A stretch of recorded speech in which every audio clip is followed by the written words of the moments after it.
reducing the chill, if you will. Warmlines. Some of you may not be familiar with what this is, and others of you have utilized them. Some of you may not have access to them where you live, but for those of you that do and are interested, well,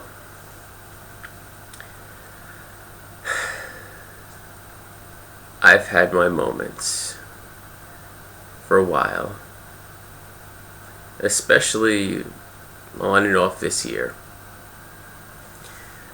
For those of you that don't know, I was in the hospital in March, voluntarily, no drugs, no alcohol, anything like that, but you know what?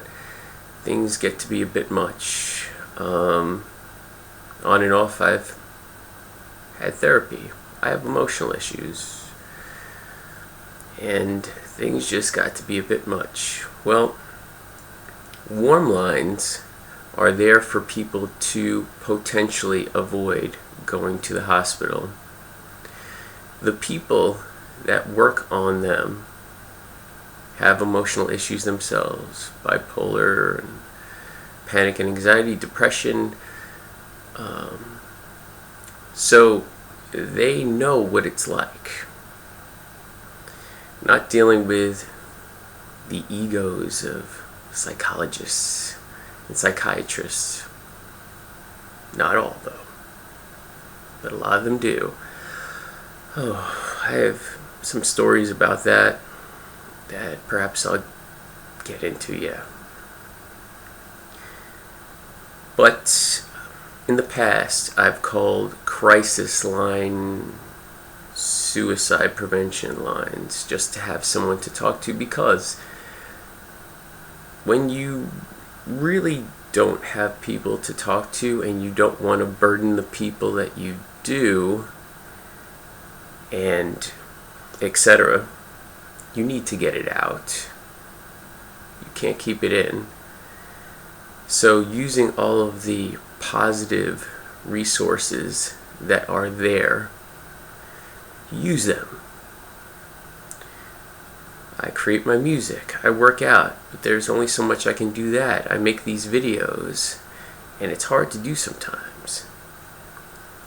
And I have lots of frustrations and what ifs and anxiety and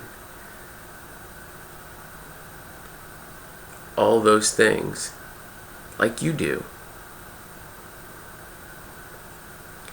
Everyone has their unique situations, so I urge you to get these things out.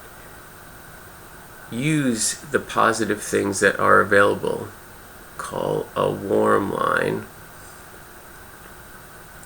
and that person will listen and maybe talk a little bit if it's necessary. It's so much better to be able to call those instead of those crisis suicide prevention lines, because when they get to that questions that they have to, are you thinking of hurting yourself, or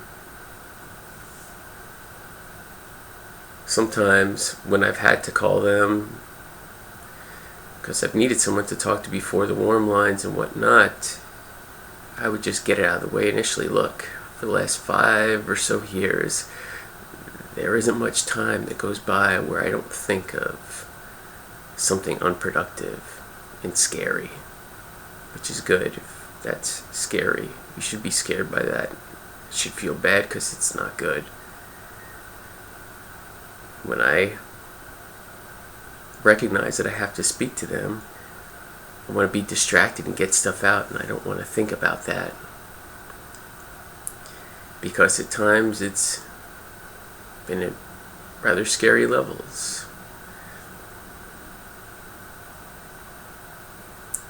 And warm lines and productive, positive things help make things better. And better really is vastly underrated.